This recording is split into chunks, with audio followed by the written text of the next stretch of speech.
hopelessly awake. Soulless but I'm vacant. Notice nothing in my eyes, soul has been taken. Lay aside what I despise. I'm vacant, but this fucking shit inside my mind's got me nodding, steady jotting. Often fucking rotten when I'm crying, screaming at this fucking giant in the sky. I am sorry I defy. Honestly, I'm fucking garbage, it's a lie. Hey, what's up? This is No Color. This is Bree speaking. And before we go into the podcast today, I just wanted to what was it? Damn it. I know. I'm trying to think of what I was going to say. Oh, this is brought to you by Peachtree Farms. Peachtree Farms is in Eola, Missouri, right? Eola, Missouri. Pike County.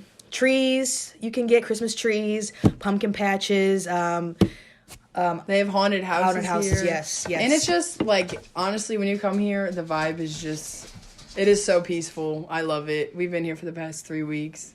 You guys already know if you've been staying tuned. Yes, and we also have Soleil jewelry coming in, Soleil.com.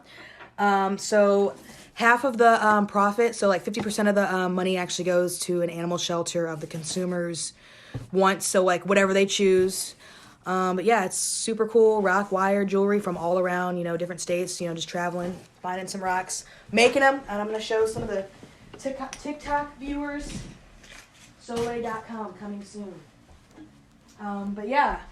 Coming soon. Oh my God, I just had something in my throat. Coming soon also, and No Color merch. No Color merch is coming soon too. We have they're so cute. LA styled crop tops. We have eco-friendly t-shirts, sweatshirts. So yeah, it's gonna be awesome. But yes. Oh, and another thing too for the listeners out there. So Darius and Hunter, they are at work currently, and we really wanted to do this episode with our special guest who is moving soon. In a couple days. So we're like, we can't miss this opportunity. So, Darius and Hunter are here. They're here in spirits, yes. Yes. But yeah. I'm excited. Yeah, this is Sammy here. I'm back. I'll always come back. I'll never miss a day. But yeah, I'm excited, and I think this will be an interesting podcast.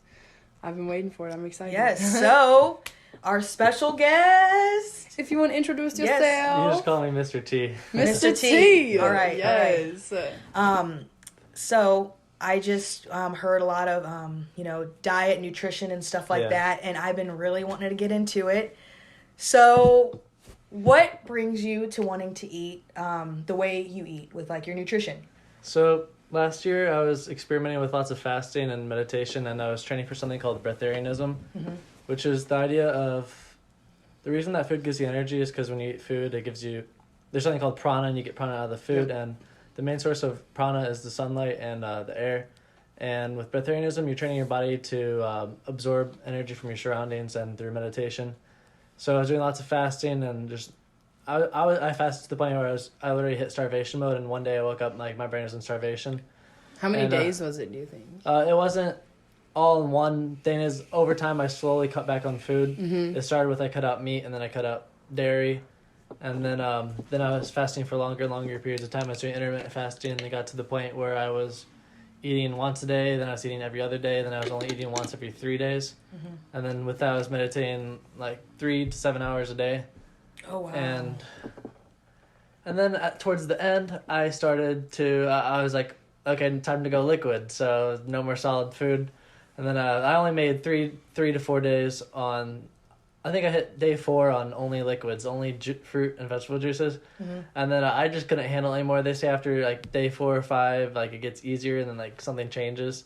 But in that point, I was focusing on one chakra at a time and the aspects that resemble that chakra. So I started with the first chakra at a time, and then I went up one chakra at a time. And with each chakra, with the root, with the root chakra. So with each chakra, I'd spend up to several months working on it. So my whole mindset, my whole mind frame, every day I'd be constantly thinking about what I can do to balance that chakra. So with the first chakra, that has to do with, it's the base masculine energy. It has to do with routine, order, and structure. And so one of my problems was I spoke way too fast. I used to be really hyperactive, and so I was a huge spaz, so I had to learn to talk slower. And then one thing I learned to do is have I was trying to develop the most efficient routine possible and stay on it strict. So the first chakra is also about discipline. So when I felt like I had everything that symbolizes the first chakra pretty well, then I went to the second chakra. Second chakra is sacral. It's a base feminine chakra. It's sexual energy, but sexual is also creative energy. So I was focusing on... Okay, so first, the second chakra is pretty much the opposite of the first chakra. So with the first chakra, I was focusing on discipline and order and structure, and the second is completely going with the flow and just whatever happens, happens. So I threw away my whole routine and went only on emotions. And then I focused on creativity and just whatever happened. And then when I felt like I got that balanced pretty well, then I went to the third chakra. And the third chakra is like vitality, vigor, courage. So I was focusing on aspects of that. And then I got to the heart chakra, which was love and compassion, and then feeling things. And then the fifth chakra, which was freedom. And then whenever I would focus on these chakras, everything in my life would manifest to that chakra. So it's like whenever I got to the fifth chakra, things in my life happened, like lined up to where I noticed the things that were restricting me. So it was like repression at school, and I was in my senior year of high school at this time, so it was kind of hard to do all this during that. Yeah, wow, that's that's really cool. That's a good way of thinking about. Yeah, because I didn't have access to the sunlight, so I was inside all day. So if I was at school, I'd be really depressed, and I can't really meditate that much. I meditate a lot at school, but like there's just bad vibes at school. I was inside, fluorescent lighting, no fresh air, so it was really hard when I was fasting. But basically, I got to the sixth chakra. That's intuition and patterns, and I was trusting. Okay, so second is going with the flow, but six is like intuition. I was trusting everything that lined up in a different way than going with the flow. It was more like seeing the patterns and like feeling deeper into things. So with the sixth chakra, the things that lined up in my life at the time was... So I used to be really into bodybuilding and strength training. One man I studied a lot and took his advice was Elliot Hulse. He's a strength coach. And he made a video called 40 Ways I Was Wrong as Fuck for his 40th birthday. And then in one of the ways he said he was wrong was that he mentioned briefly the carnivore diet, but he didn't go into much detail. And one of the fasting guys that I took a lot of advice from was a snake diet. Snake diet? He ate snakes? No. The idea of the snake diet is that a snake eats a large meal every once in a while, but then it fasts for a long time. Okay. So the snake diet, it's amazing for weight loss. You can lose like 30, 40 pounds a month. Wow. Yeah, that's fast. He coaches like an army sergeant, and many people think he's rude and aggressive and mean, and then it's just tough love, because sometimes the reality is harsh, and that's what he gives to you. And he had videos called carnivore refeeds, which is where he only ate meat and animal products. But at the time I was vegan, I was doing breatharianism, so I just never happened to check out those videos. But when Elliot made the video about the carnivore diet, I decided to check out the snake diet's video on the carnivore refeeds a little more seriously. So I watched the video, and the video he ate it raw. And at the time I was doing the breatharian veganism stuff. And then he explained it a little bit, and it just fascinated me. So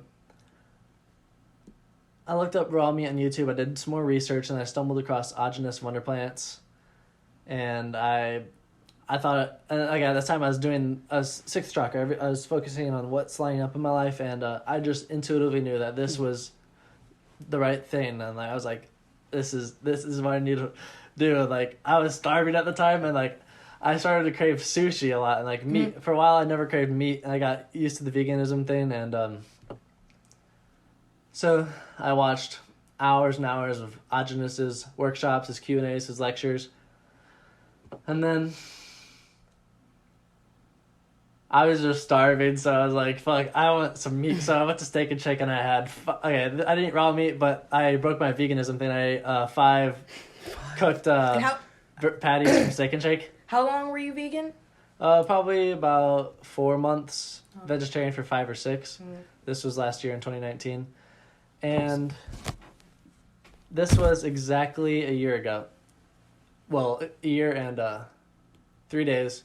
Because 12 months on the new moon is when I started this, and the new moon is Wednesday. So it's kind of ironic that I'm moving at this time, because it's one of the most significant things in my life was to finding this diet exactly a year ago. And now I'm about to have probably the most significant event in my life again, which is moving. Oh yeah, dude! So What? Next chapter of your journey. Yeah, exactly a year later.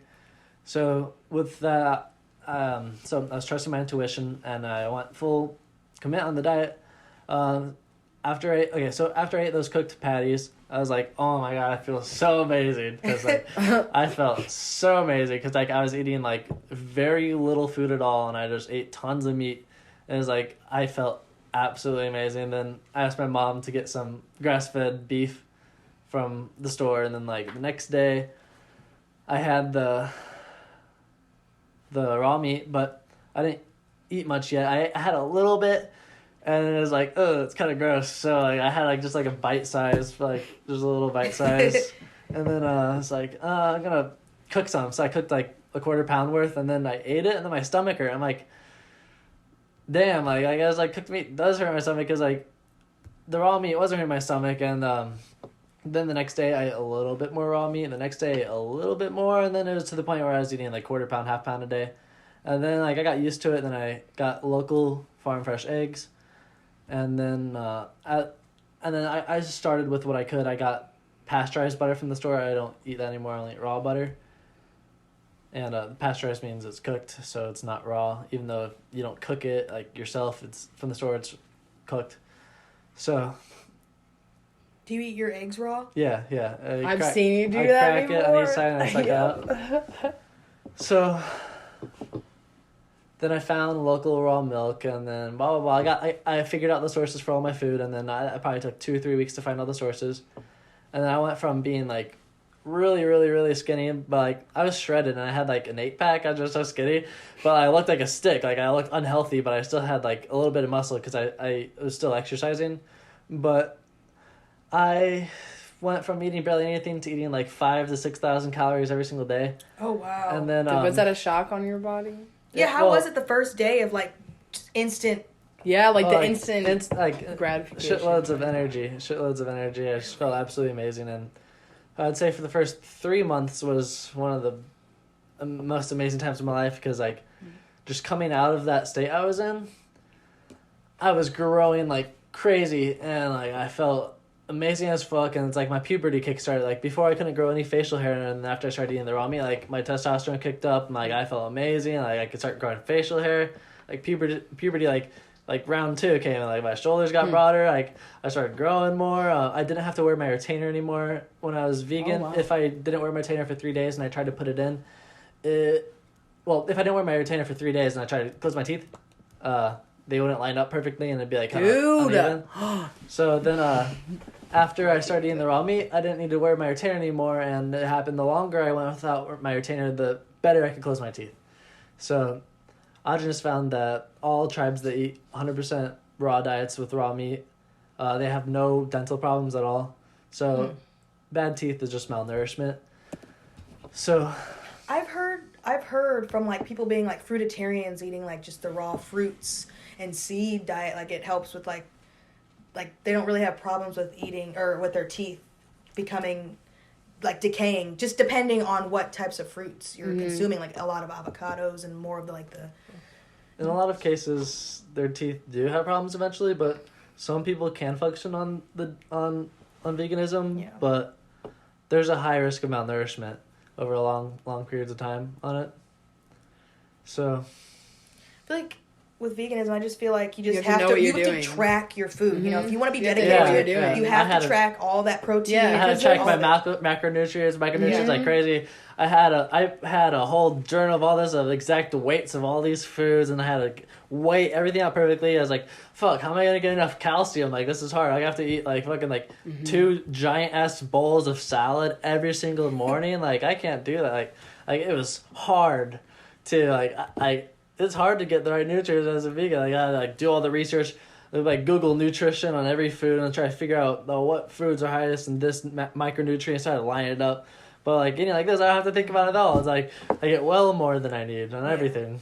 For me, like what I do with my meals to try to get everything, I'll do, a rainbow smoothie of all fruits, vegetables, compact in that morning smoothie. And I do a lot of Buddha bowls that are like just, you have every type of, consumption of like the food of like, okay, you got your protein. broccoli, your proteins, your you got your greens and all that, and then just eating a lot of like cashews or types like of fats. I was eating all varieties of nuts. I was eating huge varieties of all the foods. You like Brazil nuts?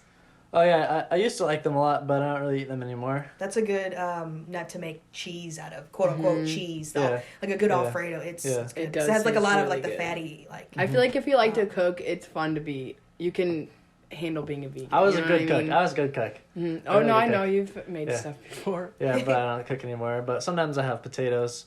Agenus allows cooked potatoes in certain circumstances.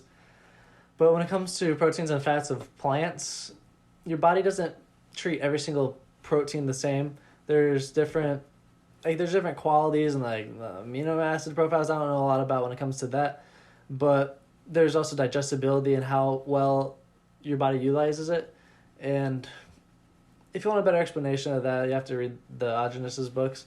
But no matter how much protein and fat you get on a vegan diet, it is not nearly as effective as animal fats and proteins. So, well, do you believe like, even if it is like organic stuff, like do you believe like the disease and like cancers like that happen like later on in life through just eating meat, especially like the red meats?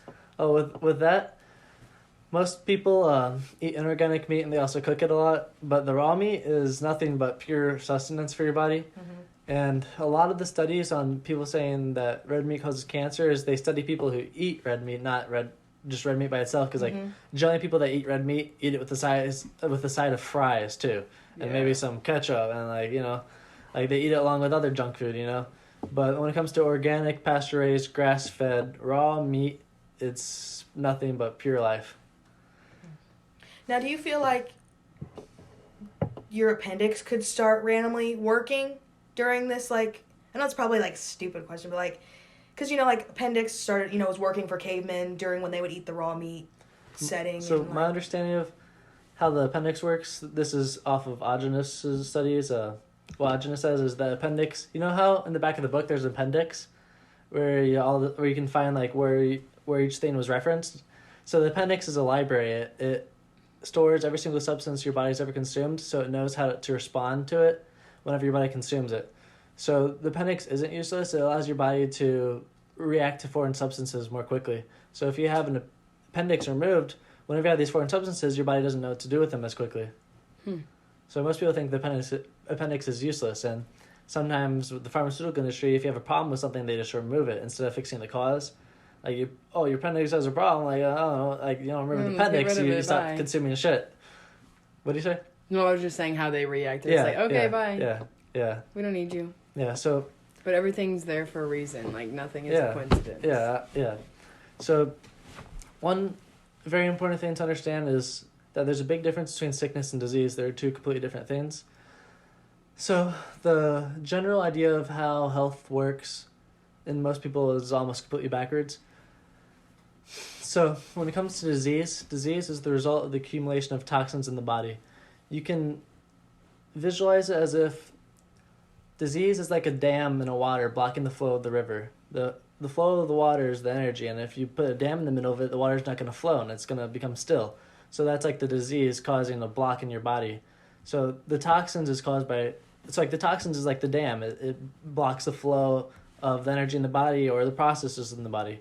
So the only thing that causes disease and sickness ever is toxins. So sickness is a form of your body cleansing toxins, a form of your body removing toxins from its body. For example, if you throw up, you're getting shit out of you. If you have diarrhea, you're just removing stuff from your body. All symptoms of sickness is detox. So many people think that bacteria feeds or it's eating your body and killing it. But in reality, bacteria only feeds off dead cells. And the only reason your body would have dead cells is because they're killed and damaged by toxins. So as Agenus describes it, bacteria is like the janitor of the body. They clean up after damage. And so when you consume toxins, it's going to kill some cells. And the bacteria will clean up after it. So you have bacterial infection, your body is just cleansing those toxins out using bacteria. I don't believe that there's any bad bacteria at all. And all bacteria is good. So even, like, people are saying even, like, the parasites they find in, like, meats and stuff, like, you're saying that it's good for you? Yeah, so Ajna says that when it comes to like digestive parasites in your stomach, like not parasites on like the outside of your skin, but when it comes to meat, your body actually, this is Ajna says, your body produces its own parasites to improve digestion because they help you eat the food and they aren't in any way harmful. And he had a experiment where he had a hermetic chamber, I think that's what the word is, where it's completely sterile, and he slaughtered an animal inside of it, and the animal spawned parasites in it without any, like nothing came out and laid eggs in it, and like the animal had parasites come out of itself as just to decompose itself. You could say that they already had eggs in it, but I believe Ajna when he says that parasites are beneficial and when it comes to eating raw meat, it's not something to worry about. And Sorry, keep going. I haven't had any problems with parasites, and Ajna, I don't remember if I remember this 100% clearly.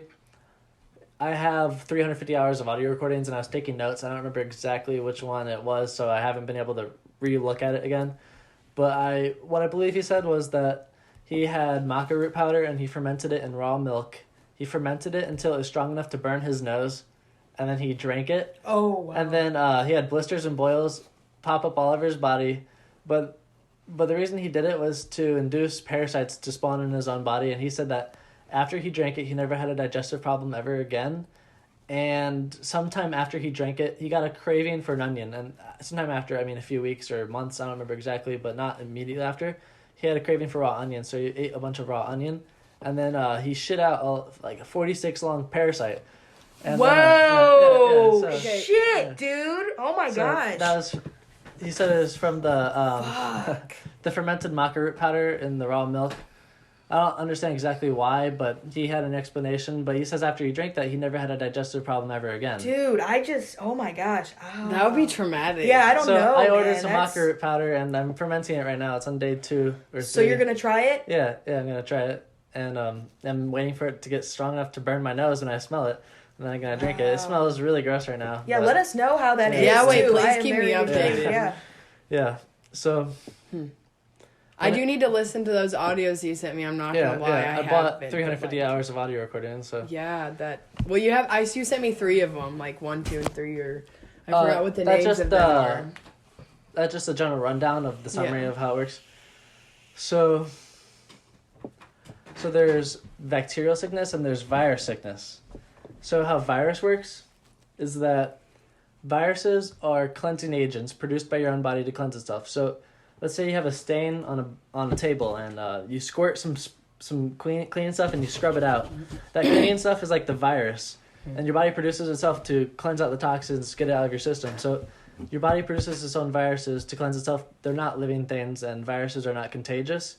The reason that people tend to get sick at the same time is because sickness is pretty often under environmental conditions. So, when the seasons change, like we're all in the same area and we're all experiencing the same seasons and the same weather and like weather conditions, humidity, all that.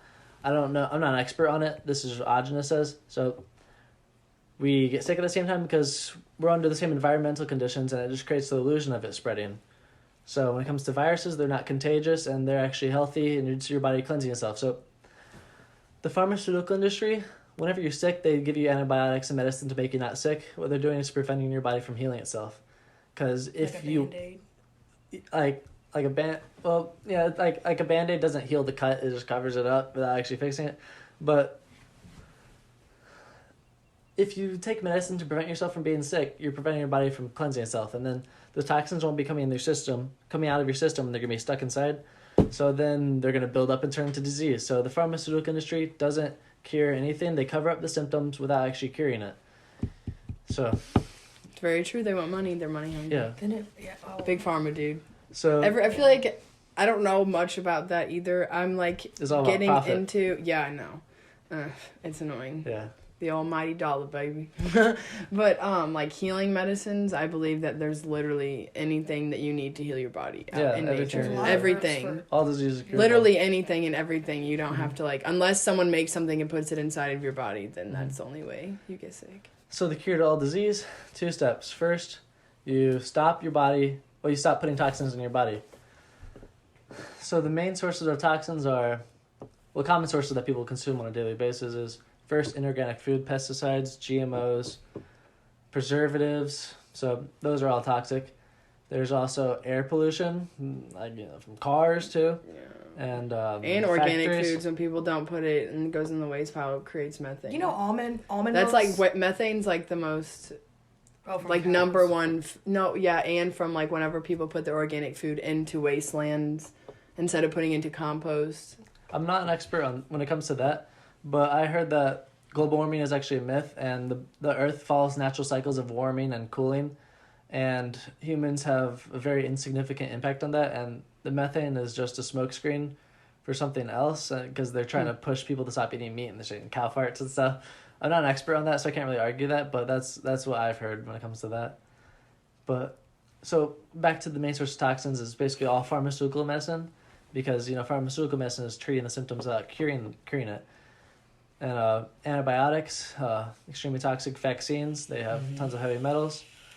There's also, let's see, like when you smoke, it creates toxins. Yeah, I heard too that people are saying like, don't smoke weed. Like cannabis is good for you, but you have to eat it. There's benefits and there's negatives. Right now, I'm not smoking right now, but I look forward to being able to grow my own weed in the future, because You could use it with Because they say you can juice the leaves and drink the juice raw with citric acid, and you can get high without hemp cooking juice. it. Yeah, like you just juice the leaves. I haven't tried it, but it makes sense to me. I'm gonna try it out whenever I have a chance to grow. So Hell yeah. I've heard just of- juice the leaves and drink it. I've heard of people frying the leaves too and eating it as like a crispy snack too. Yeah, but that wouldn't fit in the Too- raw stuff. But sometimes like I'm a little lenient on it, but You just want to stay away from cooked foods. yeah, like sometimes I eat like the potatoes, but Ajahn says that's okay. But sometimes, like, okay, this is where I do cheat. Sometimes I do smoke cigars, organic cigars. I don't inhale it. Okay, so tobacco by itself isn't bad. It's a sacred plant. What's bad is all the chemicals they put in tobacco. That's what kills people. And also, you're not supposed to inhale it. The problem comes with abuse, not respectful use. And also, like, sometimes I eat cooked edibles, like cooked weed. So, that's the only time I cheat on the diet. But other than that, it's 100% strict. So I have a question, like with just being like the vegan part. When you were vegan, like, do you think it's better to go vegan raw? Like, if you are gonna be vegan, like completely just check out of cooked foods completely. I'll speak on that in a second. I want to finish saying the cure to all disease. So the first step is to avoid all the toxins. Second, is just give your body the nutrients it needs, and then it'll cleanse itself and heal itself. Okay, so for that, veganism. When it comes to veganism, I trust the advice of Dr. Sebi. Dr. Sebi is a herbalist. I've heard of he him. cured HIV, AIDS, sickle cell anemia, blindness, paralysis, schizophrenia. He cured all disease. And he was taken to court. He went to the Supreme Court and won.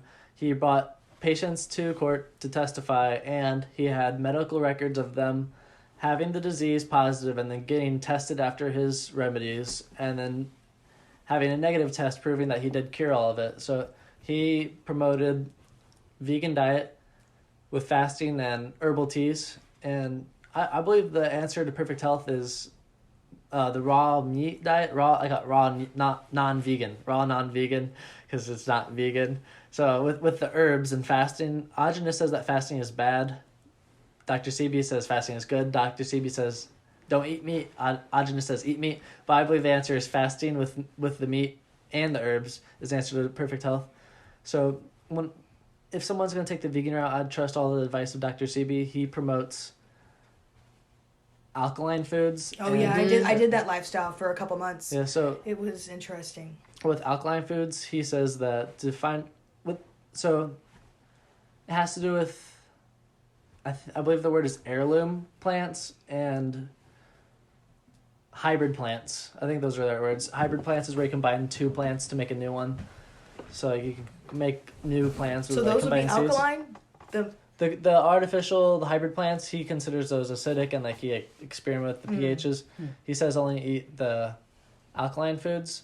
So there's a misconception I like to clear up about the alkaline mindset. So there's acidity, there's the pH of your blood, and there's the pH of your stomach. So the pH of your stomach isn't significant to health. When you eat meat and animal products, you need an acidic environment for your stomach to digest it, and you need alkaline for plants. So I mentioned earlier that I can't combine certain foods. So like whenever you have it only takes an hour for your stomach to reset. So if I eat meat, I have to wait an hour before I can consume alkaline foods. There's some plants that are like in the neutral. You can have it with acidity or alkaline. So when it comes to vegetable juice, that's alkaline. I can't mix vegetable juice with meat. So when I eat meat, it requires acidic stomach environment, and plants is some plants is alkaline. So when you eat red meat in particular, it can make your blood extra acidic, but the only reason that is because red meat can cause your body to detox. I don't know all the details of how, but red meat can cause your body to detox and when your body removes its toxins from its body, your blood becomes more acidic. And to counteract that, you have to consume the vegetable juice to stabilize it or balance it out. And symptoms of overly acidic blood is irritability, lack of focus, nausea, lack of appetite. So that's when you consume the alkaline foods to restabilize that. So what were you saying before I said all that? Do you remember? Something about like how like do you agree with you're gonna go alkaline something? Or if you're gonna go raw like with or if you're the raw vegan. Okay. Like is it the best if you're gonna go vegan, is it the best route to just go raw and just fuck the cooked foods? If you're gonna do it, go all out. With the breatharian perspective of veganism is when you cook food, it's the prana is life. When you cook it, you kill it, you take out the water, you dehydrate it, and you're taking out the prana, so you should eat it raw. But some foods are hard to digest raw, like broccoli. It's easier to digest cooked. Mm-hmm. And I'd say my advice when it comes to veganism, whether it's cooked or not, isn't credible. I don't know whether you should go raw vegan or cooked vegan, but it is true that when you cook it, you do dehydrate it, you do destroy enzymes, and you do degrade the nutrients. Dr. Sebi says it doesn't matter if you cook it or not. Dr. Sebi cooks his teas, but Ajanis says at certain temperatures there's toxins created in the tea if you cook it too high. So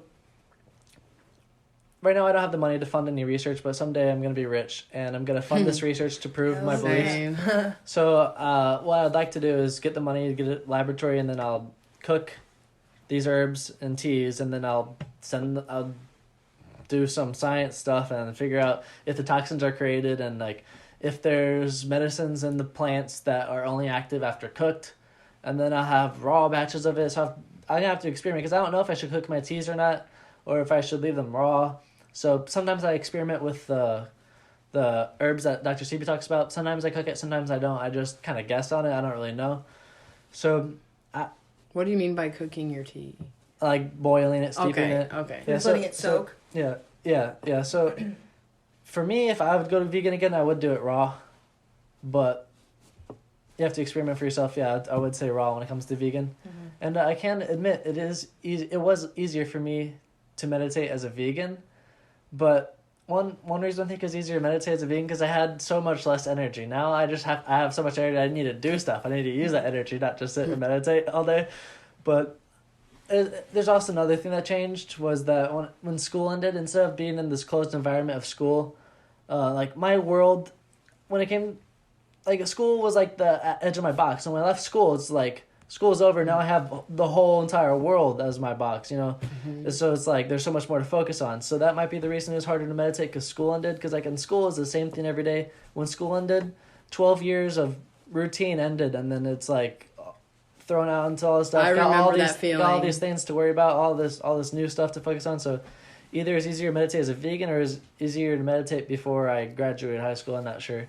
But someday I may go back to the breatharian experiment. I do believe it's possible to be breatharian, but I do believe that it's a better idea to first detox your body of all toxins using the raw diet, the raw non-vegan diet, the primal diet, the raw meat. And Ajanis says that in most cases it can take up to 40 years to remove all toxins and like vaccines, like they can stay in your body for a long time, or any heavy metals, and they can. So there's places that your body specifically stores toxins to where they won't cause much interference with the rest of your system, where they won't damage the rest of your system. Mm-hmm. And sometimes they don't come out of those places for a very, very, very long time. So like you could have a poison 20 years ago, and then 20 years later, it starts removing from his system. Agenus, like sometimes whenever he had a sickness, or if he had like some, like for example, one time he had something like chemicals coming out of his fingernails, and then he took a sample and sent it to the lab, and it was something he hasn't consumed since like he was a little kid. So like something like 30 years later, it started coming out of his body because it was stored in his system, and then now his body finally decided to take it out. So it could take a long time to heal. Agenus says that there are ways to heal quicker, and he died in 2013. He fell off a balcony. Whether it's conspiracy or not, I don't know. But Agenus, he didn't finish his research. His research was incomplete. Before he died, in the back of one of his books, he explained that he wanted to do more research on herbs. He wanted herbalists to talk and work with him and send him herbs to where he could grow and experiment. And he never finished his research. He said that he believed you could significantly speed up healing time using herbal medicine, but he never got to finish his work. So I feel like I'm kind of taking up that destiny to finish the research and figure it out. And I say the other half of the story is Dr. CB with his herbs. And so, yeah. That's cool. Wow. That is a good story behind it, though. I'm glad that you're able to... So that's the diet. Yeah. That's cool. Because, like... And do you think everybody is different, like with, like, their body, like, with certain diets? Like, do you agree with that? Like, not... Like, other people might not be able to do that raw meat for their body. So, Dr. CB brings race into the equation. He believes that certain people that were... he thinks that specifically Africans should be vegan because, like, I don't know, he talks about how, like... He said the diet of if the Eskimo ate the diet of an African, he would die. And if the African ate the diet of an Eskimo, he would die. So, he says, like, Eskimos should eat raw meat, but then, like, Africans shouldn't. Because it's like what we've evolved to eat. I don't really know. I'm only one race. I can't really experiment with that. But I do know that black people have successfully worked on this diet. So Dr. CB believes that certain like different races should have different diets. I could agree with that. Yeah, but I'm not too sure about that. So I don't really know about that. But that's what Dr. CB says. Yeah. But in my opinion, I don't know how I feel about that. I'm not completely sold on that, but I am open-minded to the possibility of that. But I do believe that everyone should at least give the raw meat a try. You know, like, just try it for 1 month, and I'd say most likely it's probably going to change your life. You're never going to quit it. How did you get over I don't think I could. Yeah. I don't think I really could, like... The taste? No, just the taste and knowing that Well, when you're starving, you'll eat anything. Reversed, like, my mindset that I'm at right now. Yeah, and I always hear about people that are eating meat. I've heard this. I don't know if it's... but I don't know if this is true or not, but getting neurological issues of... People that eat meat they say, are more angrier than other. But obviously, I don't know if that's factual. Agenus, Agenus originally ate the raw meat to kill himself, because he was going to fast himself to death, and then he stumbled across some coyotes, which he had a spiritual experience with the coyotes, and they brought him a rabbit and ripped it up in front of him, and he thought the coyotes were trying to help him die, so he ate the raw meat to kill himself, because his uncle told him that if he ate raw meat from a rabbit would kill him, so he ate the raw meat to kill himself, but then he woke up feeling amazing the next day after he went to sleep. So Agenus was traveling the country on a bicycle, and then he spent some time with Native American tribes, and this is one of the stories that they told was that Native Americans were very peaceful, and the problems didn't come until the Native Americans started eating cooked meat, and then they started fighting. And so Agenus does say in his book that cooked meat can make you more aggressive, but raw meat definitely helps with red meat. Red meat helps with adrenaline production. White meat can help calm you down. So you eat raw chicken? Yeah, I eat raw chicken. How is that? How do you eat it? It's delicious. Or prepare it? I put it in my mouth, I chew it, and I swallow it. And I usually eat it with honey. Raw honey. Oh, wow. But the thing with honey is you can legally heat honey up to, I don't remember the exact temperature, but somewhere around 160, and you can sell it as raw at the store. So almost all honey you get from a grocery store, whether it says it's raw or not, is actually cooked. And virtually all enzymes are destroyed at 105 degrees in honey, and then it turns to pure sugar. But raw honey, real raw honey, unheated honey, it's bee vomit. It's digestive enzymes. It significantly helps with digestion. In your gut. So, so raw honey is amazing for digestion. So you have to get it from a local farm, and you want it to never be heated above 95 degrees. the honey never reaches over 95 degrees in the hive because the bees cool it. So. Interesting. Do you have to have a certain schedule, I'm guessing, with eating? Does that change your schedule? Yeah, like a with routine of eating when raw you're meat? going to eat, what time and everything. Because you did mention to me earlier whenever. It's kind of like you can play around with it, and Augenis has like specific routines. And so how Augenis prescribed exactly what to eat was that he was an expert in iridology, so you can read any condition of the body through the iris or the color part of your eye. I don't remember what it's called, but like every organ, every part of your body is in the eye, and then if you look in the eye really closely, you can see different colors and parts of the eye, which resemble certain kind of toxins and stuff inside the eye, and he could read the conditions of the body through your eye and tell you exactly what you need. So the other day I looked at my eye, and I don't remember my left or right eye, but I looked at a certain part of the eye, like on part of it, I looked up the iridology chart online, and it showed that I had, and I did this stuff, and it was like, okay, it said I had a bunch of pharmaceutical medicine in my large intestine and bowels. So like Augenis would know exactly what you need to heal that the quickest. So he'd tell you, eat this % red meat, this % white meat, eat this, then blah, blah, blah, blah, blah. But Augenis didn't exactly explain iridology. He didn't teach it, and he said that most people that teach it wrong.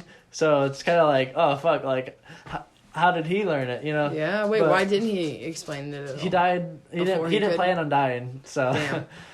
So, yeah, a lot of it is just intuition. You gotta trust your instincts, but usually I'll either start the morning with, like, so recently I've been trying to eat extra meat, and I've been eating less eggs and milk because I'm trying to up the meat. So I in the morning I'll either have vegetable juice or I'll have meat. So your body detoxes while you sleep. Sometimes you wake up with acidic blood, you know, like if you wake up in the morning and you're groggy and you can't focus and you're not hungry, then your blood's probably overly acidic. So then I usually have vegetable juice in the morning, so then it helps me have an appetite. So whenever I eat red meat, I also have I have a serving of, if I have one meal of red meat a day, I'll have a serving of vegetable juice. So 2, 3, 4, the same equivalent with the juice. Now I have a question. So I know with Dr. CB, he would say things about, veganism can help with like the mucus levels, bring it down. Now with your diet, with eating raw meat, have you noticed any change with the mucus? So mucus is a way of your body absorbing toxins to prevent the toxins from causing damage to parts of your body. So, if you have, does that make sense? Your body makes mucus to absorb the toxins so it doesn't damage the tissue and all the other stuff in your body. So Dr. CB says the cause of all disease is mucus, which is almost right. It's toxins. The body makes mucus for the toxins. So if you get rid of the mucus, okay, so there's 2 ways to look at the mucus issue. So either you get rid of the reason your body has mucus in the first place, which is the toxins, or that's the right way. But there's also the wrong way, is you can prevent your body from making the mucus, so then it doesn't absorb the toxins, so the toxins lay late in your system. So you want to remove the toxins and not prevent.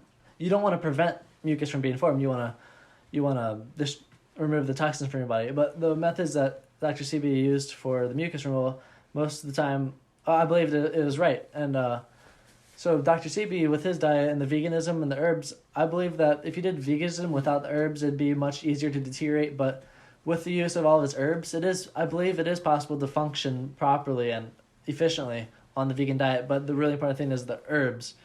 Because the herbs, when I was talking earlier about, it's really hard to get the micronutrients with the veganism, but the herbs, like, that covers up a lot of it and fixes a lot of it. It's like sea moss and I heard about sea moss. You can make like a gelatin out of it, just like and there's another one. It's what's it called? Is it a powder form? He said it's the highest concentration. Sarsaparilla root. So say that again. Sarsaparilla root. He says it's the highest source of iron, and he says it's necessary for healing. Ooh. But I don't. Where can you get it from? You can get it from local herb stores. It's easy to find. And if you live in near O'Fallon, I believe there's a shop called Tammy's Essentials. I think that's what it's called. My house. Perfect. So, Because I know women need a lot more iron. A lot than, of iron. Than men, and especially when you're working you should out. be women happy need to more. have periods. How do you... Why? Periods is a form of your body detoxing. Audrina says that women can remove 20% of their toxins through periods. Faster than men. Damn, so And every then- time I'm on my period, I'm going to be like, thank you. Women live 20% longer. And he says it's because they have periods. Oh my gosh. Yeah. That's wow, interesting. that's true though. Yeah. I never thought about it like Yeah. that. Damn. How do you feel about like taking vitamins and Oh, it's supplements? a scam. and- That's what I heard too. Yeah, Just take herbs, people- right? yeah. Herbs are the vitamins, Yeah. correct? Well, I don't know if there's vitamins in herbs. There might be, but it's really easy to get vitamins. Like, I don't know, eat a piece of fruit or something, but like, True. it's like Eat who some doesn't like fruit. fruit? You know what I mean? Like, it's easy to Hey, get but that. I feel like the people that need to take the vitamins are the ones that are just stubborn as fuck and don't Yeah. eat what they need to eat. correctly. Yeah. I'm eating a lot. I'm, It's it's like like not you have even- to really, you have to to eat the really right go foods. down to like the measurement. If you really want, And Oh. the vitamins and mineral supplements, all that, they're not bioavailable. They're not well absorbed in the body, and very often it's in the rock form. You know, like if you have an iron supplement, it's like not. So like plants break down the rocks and turn it into nutrients that you can actually absorb. Plants eat rocks, we don't. You know, lots of the time the supplements are not the bioavailable form. Does that make sense? So and often the vitamins, minerals, and all that, they use synthetic and toxic things to extract them from your body. So like things like kerosene, and it's like oh, I hear about that. That's yeah. terrible. So a lot of times they're actually toxic, and Is it ethanol too really bad? I haven't heard that one, but sounds bad. Oh, if it's Most like likely. if it's a weird pronunciation or if it's a long name, it's Yeah, that's probably what like people say. If you yeah. can't pronounce it or you don't know what it is or means or Stay anything away. about it, don't even. So Adonis says that, I don't remember exactly which vitamin, but he said most of the market was dominated by the source of that vitamin was actually Kodak film, and because the chemical structure of that product closely resembled it, and they just sold it under the name. So like you have to look at the source of the vitamins and how it's used to extract it. But yeah, I'd say don't eat any of those. Just herbs and food. You know. Would you ever, if you wanted to experiment more with like foods and stuff, would you ever go to like the tropics for a short amount of time just to kind of live off of like that type of? Well, I believe that where food is grown is really important, and Dr. Sebi's homeland, Honduras, he has a village oh, wow. there, and you can go to that village and they give you all the herbs, the right herbs, and you can get a lot of Dr. Sebi's herbs, but I'm suspicious of, like, okay, the herbs that he talks about, not necessarily his. So like you can get an herb that's grown in Canada, or you can get an herb that's grown in South America, and I don't know a lot about this, I have to do more research, but I believe that if you get the herb from its native habitat, it'll be completely different than if you grow it in a foreign environment. Oh, And, most yeah, definitely. so- Because they don't have the same yeah, resources. it might not even be anything close to it. It might not even heal at all. So like, I want to go to Honduras and go to Dr. Sebi's village and get the herbs from its source. And also, most herbs you get online or from stores, they're dried. They're not fresh. So if you grew it yourself, you can have it Yeah, fresh and I've raw. been on that and kick bioavailable. lately. Yeah, Everything so grown your own. I That's want why to go to Honduras and have get all those that. herbs. So Hell yeah. That's a good idea. is that in the tropics? I don't know. I mean, like Amazon area, like like just I don't know. The culture, where Just the like, culture yeah, is yeah, different. yeah. Where When they it don't comes have to- the GMOs and they don't have the big Just- you manufacturers. just When it literally comes to take off herbs, those- yeah, when it comes to fruits and herbs, stuff. but the animal products, I believe my source is really good. I get all my products from Amos Miller. They'll order anywhere in the United States as long as it's 3-day shipping, or else you have to pay for like faster shipping or like using a plane or something. But Amos Miller's I'm not sponsored by them or anything, but they are Amish farm that's completely organic, no chemicals. It's arguably like the best quality food you can get in the United States. You crack one of those eggs open, it's a color you haven't seen in an egg before. Like, well, you may have, but it's the most rich color. It looks amazing. It What tastes color? completely different. It's just like really rich and like Bright. I haven't looked at the color of the yolk in a long time because I used to suck it out of the shell. But I just remember when I did look at it, it looked a lot different than it usually does. No, yeah, because I cracked an egg. Okay, this could be just like You know, disgusting. some look really pale and No, like, mine white. was, I cracked it and it was literally green. Yeah, but Amos's are like dark and rich. What does it mean if But the what egg's if green? what does that mean? It's an Like, organic why? egg from a I never farm. heard of that. Yeah. It was my that was- uncle's, and I was like, Damn, what the hell is he feeding those I fucking know. chickens? I don't know. Something I was That's ate I was gonna up. ask this question too. So obviously you eat raw meat. So would you ever consider eating exotic raw animals? Like, oh yeah, I would. Really? Yeah. Even though, Do you think there's any type of animal that would cause you harm if you ate Yeah, it? some animals might have like poison naturally in them, and like I think, Audrey says like I think it was turkey. Like during a certain season, the animal like makes a certain chemical that can make some people sick if they eat it. So I don't think that every animal is okay to eat, but like every animal that you have access to is pretty much safe.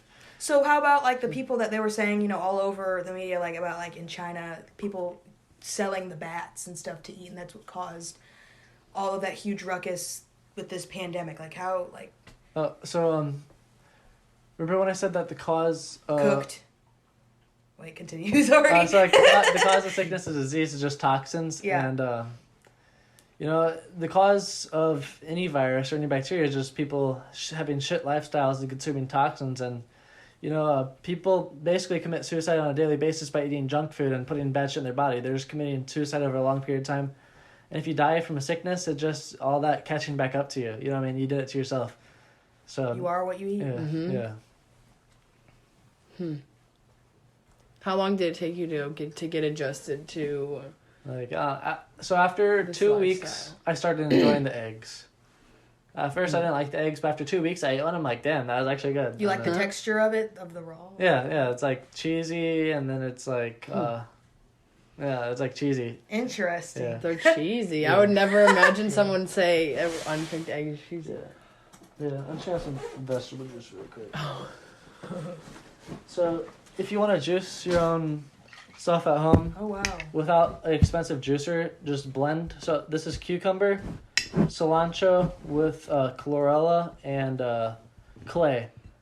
And Clay. Clay. There's specific clay. You don't want to get volcanic clay that has toxins. I don't remember the brand, but it's nutritional clay. Organic food only has to be 95% organic for it to be labeled organic. So it can be 5% inorganic ingredients legally, and you wouldn't know. Wow. So there's fake organic foods. So Yes. so the clay is to They're absorb any sneaky. potential toxins. Cilantro forces your body to release stored heavy metals and mobilize them. So, but that can just cause your body to restore them in another place. But the chlorella is for your body to, it absorbs the toxins. So this chlorella and cilantro mix, I just started doing this, but I have a good feeling it's really good. Ajin just talked about it a little bit. But the cilantro and chlorella mix is a really easy way to remove heavy metals, and I've seen some studies that look promising on it, but just know that there's a lot of bullshit studies and they can bend results and stuff. But so I usually have cucumbers, you can have celery. So you put it in a blender, you blend it till it's like liquidy, and then you run it through a strainer, and that's all you gotta do. You don't need an expensive machine. So yeah. Now, did you bring any raw meat with you? Yeah. Oh, really? Oh, Okay. yeah. Okay, so if I drink this, I can't eat meat for an hour. So do you want to see the meat? Yes. Yeah. So this I also put honey in this. So Let's for the TikTok that looks good. watchers. Wait, can I He's sniff pulling it? out The the- drink? Is that weird? Because I can get a feel for what it tastes like. Oh. you can try it if you want. It's not bad. Okay. Wait. How is it? It tastes good. You It wanna tastes try really good. It just tastes like honestly, cucumbers. I'm curious. Yeah. Hey. Oh my god. Oh my, is your raw meat in a mason jar? This is just butter. Not butter. Ground beef. Now this is a juice I would actually. That tastes really good. I would do that. Yeah. Hey, wait. First, before you do that, could you possibly, or while you're doing it, I don't really care. Could you write down what the herbs that you need to take for iron, or the different foods that you need? I forgot what Do it you was. think you're low in iron? Huh? Do you think you're low in iron? Low Do you on think iron? you're low in Low iron? on iron. Yeah. Oh, I didn't know you said I was like. I mean, I don't know. Maybe. Probably. Yeah, that's the main one for. I haven't, just lately, I haven't been able to keep too much with everything that's going on. It's hard to keep up with everything. Wow, we'll have to take a But- picture of this for the Instagram. I think it would be good to keep up with that. Yeah, most definitely. So this is the butter? Yeah, this is butter. Oh. Yeah. Okay. Oh, wow. Wow. So, we are going to have this. Grass-fed ground beef, fresh, never been frozen, organic, pasture-raised. So Here he goes. it's really good. And then I wash it down with honey. Wow. There you have it, guys. The TikTok watchers. Why do you have to wash it down with honey? Just because it It's tastes good. better? Oh, okay. Does the meat taste good to you? Yeah, and this is just digestive. Oh, shit. This is just digestive enzymes help you digest it. It's easy to digest it. Just always have it with honey. Because if it digests better, that means they can eat even more. And then you just eat this plain? I usually eat all this and then I eat that, but you can mix it. So that's one meal. This is like 2 meals. Oh, wow. This is a pound about. Now, do you refrigerate? So Do you weird. keep it refrigerated? Yeah, but it doesn't start to smell for like 36 hours, so Could I open this, the butter? yeah. It might smell. I don't know. I'm used to it. Now the butter, it smells like popcorn butter. Oh, in a that way. just smells good, yeah. The mixture of butter with honey is kind of like icing. So where do you get all of this from? Amos Miller. Okay. Do you, like, is that a brand, I'm guessing? Or, like, do they It's a have farm in their Pennsylvania. own? Okay. And how long does it take to get shipped to you? In Missouri and St. Louis, it takes 2 days. Sometimes 3.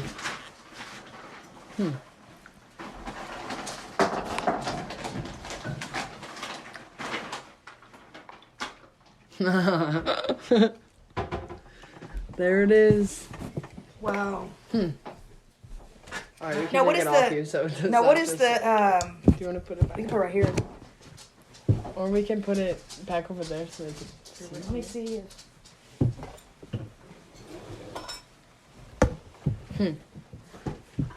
Do you usually eat that all in one sitting? I usually eat 1/3 of a pound to half pound at a time.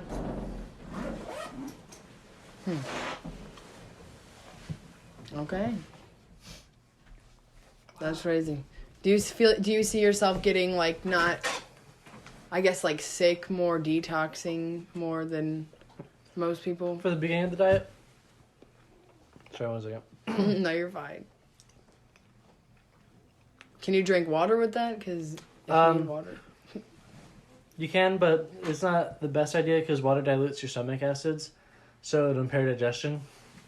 So do you drink water? Yeah, how often? much are you drinking a day of water? I don't know. I drink water like maybe like once every other month or so, but like you don't What? need water. And the only time I drink water is like in a specific remedies, like which is in naturally sparkling mineral water. So like that's good for stomach aches and headaches. But when you cook food, you take out all the water. Well, not all of it, but you dehydrate it. So then you're gonna need more water. You're gonna be more dehydrated. But Sorry. when you eat the raw food, especially with the animal fat, your body can metabolize its own. Well, either way, your body can metabolize its own water. So your body can make water from fat. So water is H2O, hydrogen, oxygen. You heard of saturated fat. Saturated fat is saturated with hydrogen. So animal fat is largely saturated fat. So your body can easily make enough water just eating fat. So your body can fat hydrates way better than water, and moisturizes. So if you have dry skin, that's a fat deficiency.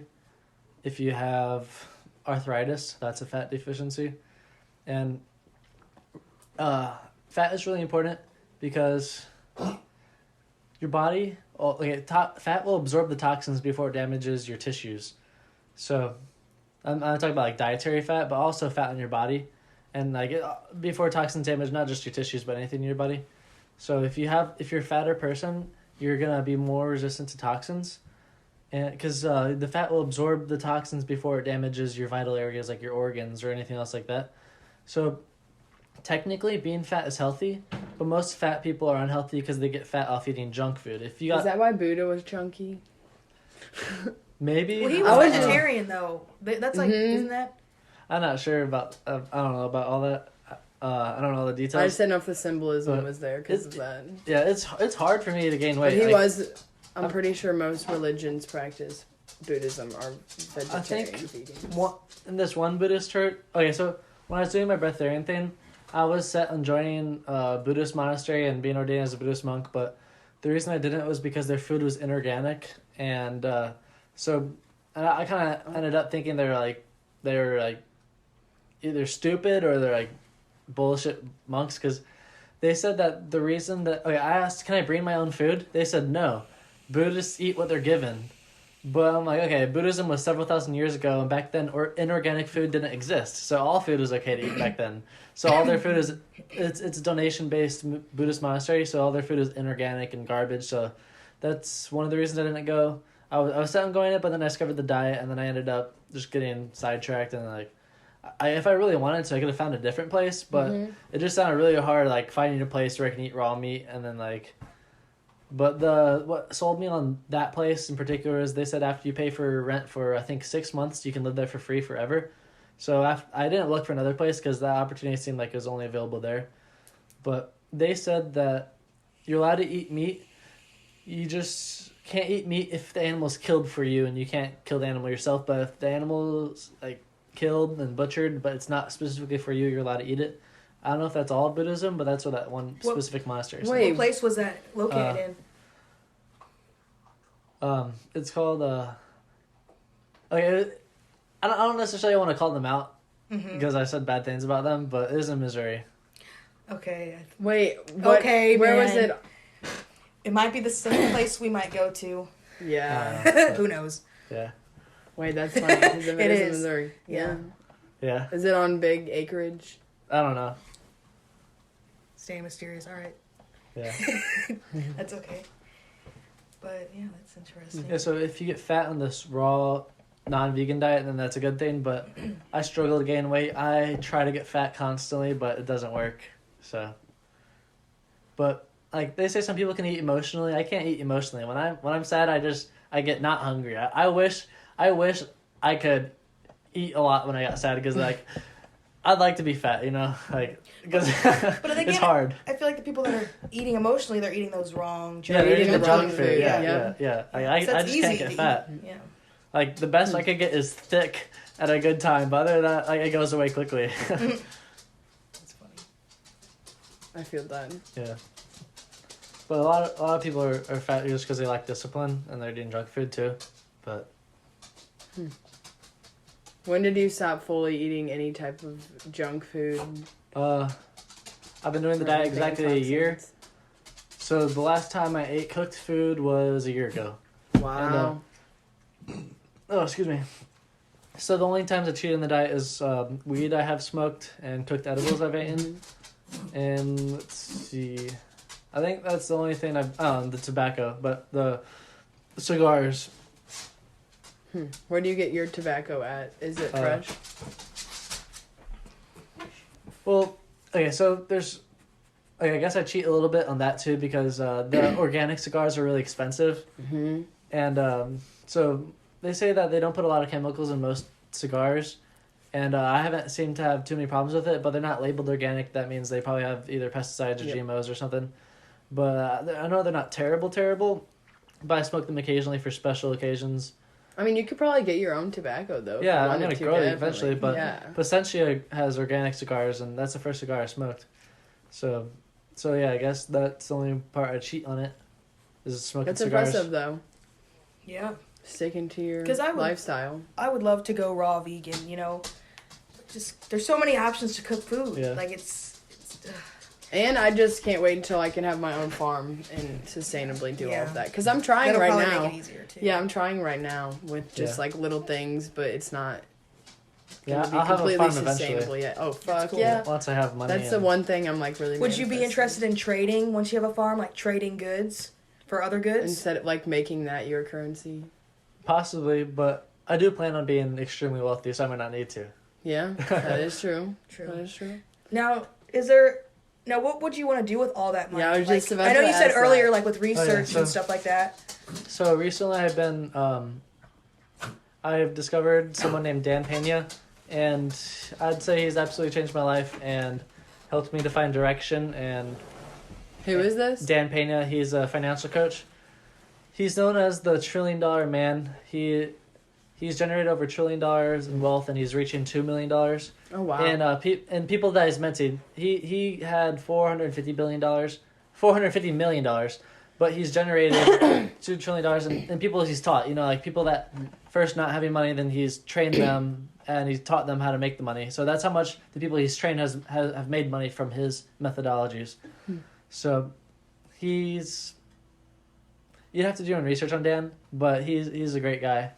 And so Can you write his name down? Yeah. I just want to all of these resources because it's good to know both sides of things. He's another tough love kind of guy, and he talks about a lot of people are snowflakes, and snowflakes are people that melt under pressure. Mm-hmm. And then he's like, oh, snowflakes. He says people say snowflakes each one is unique and special in their own way, but but they melt under pressure. Mm-hmm. And he talks about how most people have become weak, and a lot of people become pussies and have no self-esteem, and a lot of it is because people hang out with other people with low self-esteem, and their parents fucked up when they raised them, and most people get married for the wrong reasons. He says that exactly. you have a kid and then you get married. You don't get married to have kids. You get married and then you're and then you get married.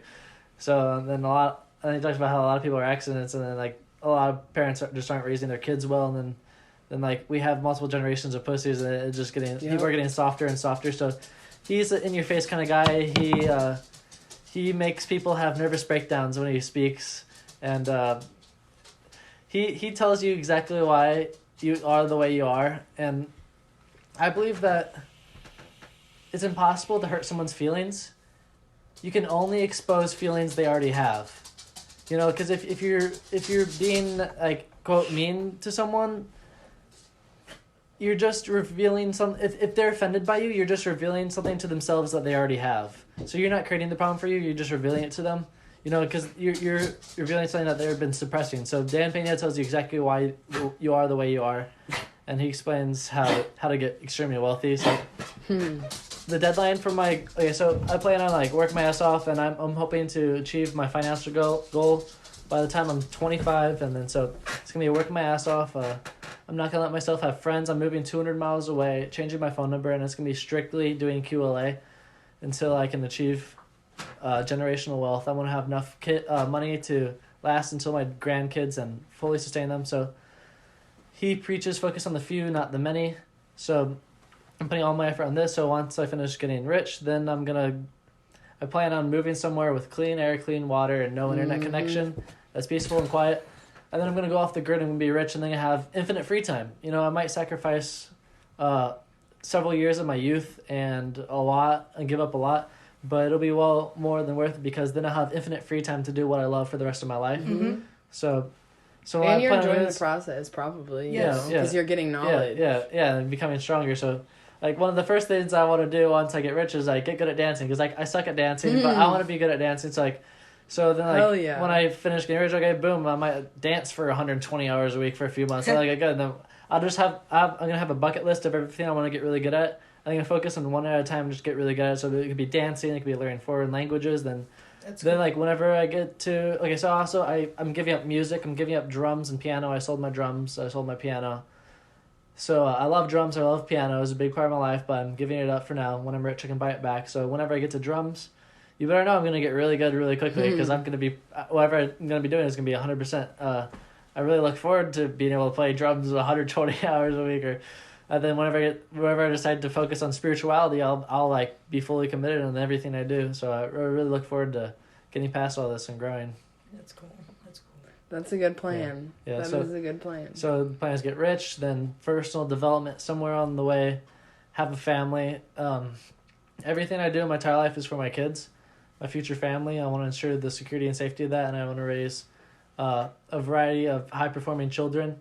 I believe the best way to heal the world is to help people that help others. You don't help, if you spend your time helping all these individual losers, it'd be way better to help thousands of people than just a few, you know what I mean? Or let's focus on the many and not the few. I just contradicted myself, but if I raise some amazing kids. They can help way more people than I can by myself. You know what I mean? Like using other people.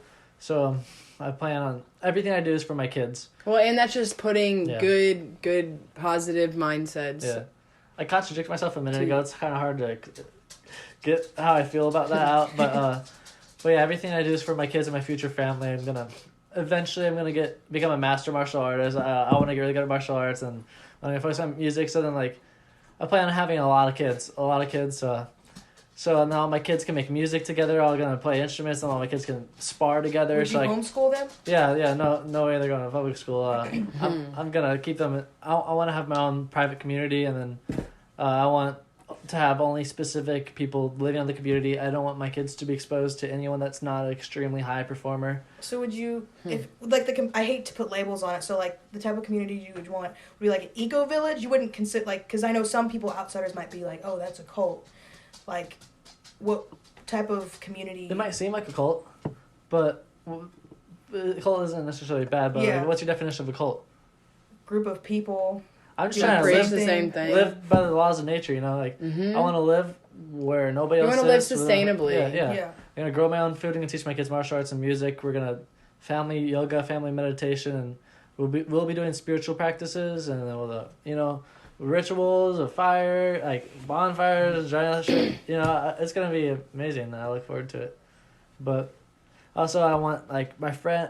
My part of my idea is I want my friends to have their families while I have my family at the same time. So like my kids are gonna grow up with my friends' kids, and then maybe my kids can have kids with their kids, and then they could just be like super gene combining, and then like my grandkids will be like super geniuses, maybe. That'd be cool. Funny. Yeah.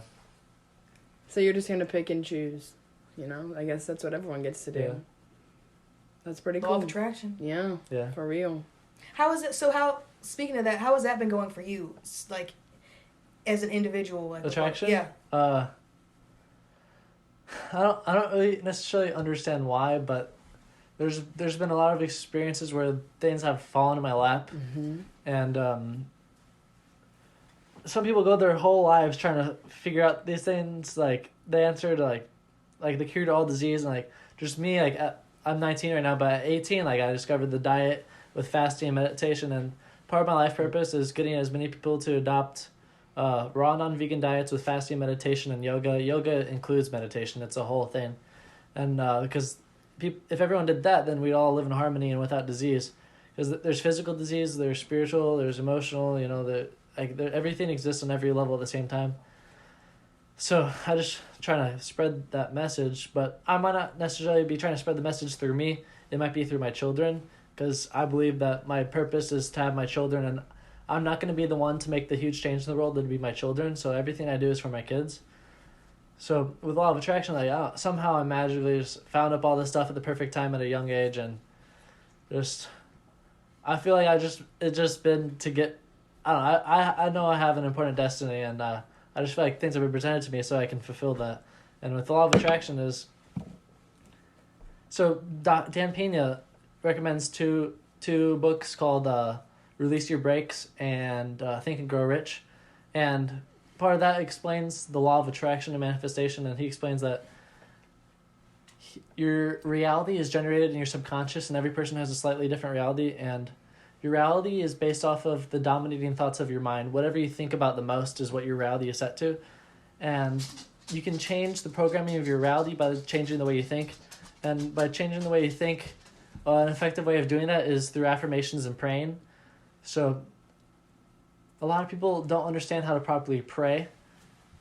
If you just read the words on a page of the Bible, it does nothing. You have to visualize it and feel it as if it already exists with a positive emotion. So if you're praying for someone, you think about them in your head and feel the way they feel, an image of them with a positive emotion and what you want for them.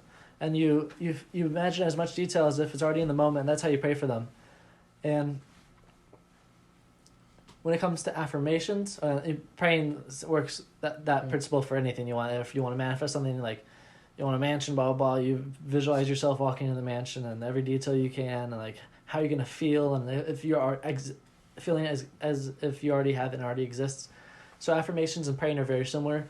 But with affirmations, it's the same as in you visualize it as if it's already happening. But with affirmations, you can change your reality because your reality is based off the dominating thoughts of your mind. And one interesting principle is that your subconscious doesn't register a difference between visual experiences, imaginary experiences, dreams, and physical real life experiences. Your body registers them the same way. So if you imagine experience, your body treats it the same way as if it actually happened. So with your subconscious, if you're visualizing things and it's reprogramming your reality. And if let's say you're atheist and you don't believe in spiritual energy and attraction, then it's going to manifest in your life because it's going to change the way you behave. And the principle, I'll come back to that in a minute, but the principle of changing your reality is an important part of your reality is your comfort zone. And your comfort zone is, if you go out of your comfort zone, you're going to be trying to get back into your comfort zone. And when you're changing your reality, you're adjusting your comfort zone because you're changing what's normal for you.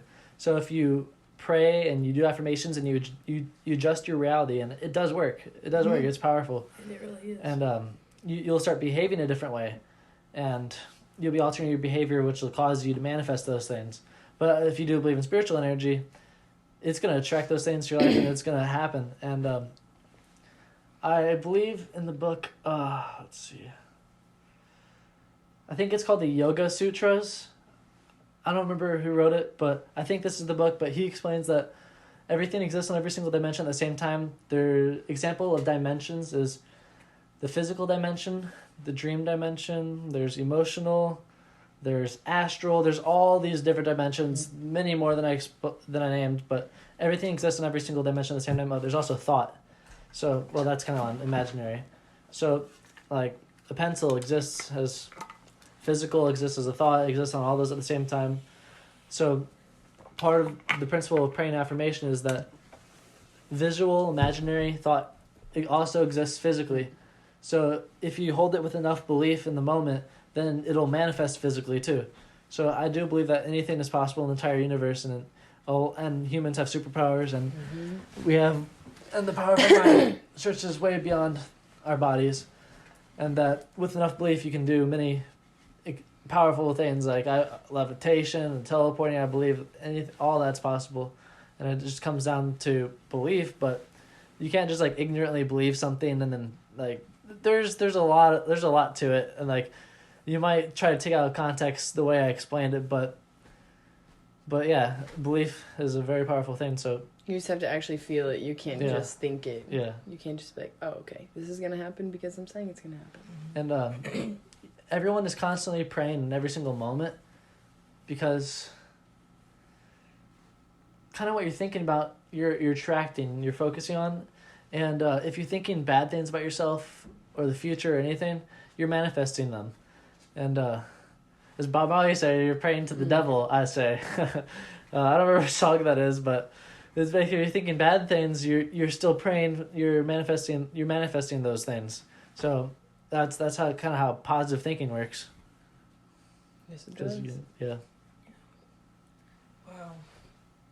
Thanks for being a part of our show. This was very, very, very interesting. I liked it. Yes. I wish Darius and Hunter could be here too to get this insight, but I'm sure same here. And they'll be able to listen to it. Of course, yes. They're here in spirit, like we said, Yeah. I appreciate you coming out here and that's getting the chance. awesome. I've been telling Sammy, I'm like, dude, we got to get this guy on I want to hear his man. side. I need to know Thanks for having everything, I appreciate it. Yeah. So, on this note, this is Bree signing off. Yeah. Hunter and Darius are imaginary signing off. No, they're saying goodbye. Did you have any last things you wanted to say first? Yeah. Is there anything you want me to go in more detail on?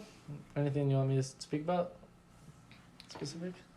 I don't really know. I feel like we covered we covered a lot, man. And you can... Well, there's one thing I have to say, and this is from Dan Pena, is if you aim for nothing, you'll hit anything.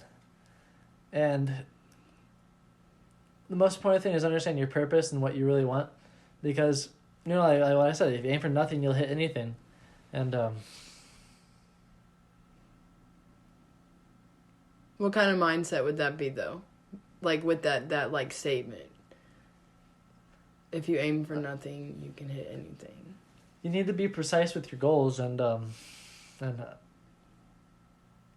I don't know. I can't. My mind is just farting right now. So you got to. If you want to know what I'm trying to say, just watch Dan Pena. And if you watch enough videos, you'll find out what I was trying to say. I can't say it right now. I can't think. Well, that was awesome. I appreciate you a lot. I think Yes. this is awesome, being Yes. able to talk about all of this. Most definitely. But yeah, I guess this is Sammy signing off. Love yourself. I guess my brain's having a fart too because I have so much knowledge, just so much. But yeah, I love you guys. Stay positive. Times are weird, but you'll get through it. Manifest anything into your life. It's possible. It's a beautiful place. And if you're sad, it's okay. It happens to everyone. You just have to feel it and then let it go. But yeah. And we're going to do the song even without Gary, so get ready. Breathe. It's going to be bad. Okay? You're going to have to hold through, okay? So long, farewell to you, my friends. Goodbye for now. Until we meet again, I said so long, farewell to you, my friends. Goodbye for now. Until we meet again. We love you. Bye. Everything I speak is a mistake. I ain't never had respect, so really I said fucking busting up the shit when cutting down. You bitches really buzzing. I've been crying steady, running from my thoughts. Dying from my losses, cost my fucking soul, cause I missed the hope I felt. Lost chances I could melt. I'm so anxious that I fall when I shouldn't. Stay in hell. Lost to my limits, but I'm flawed with indecision. At least I can say that I'm honest in this fakeness. I hate myself for lack of patience. I wish you understood. I'm pacing within these walls and pray for another dance. It's hard to grow from the hate.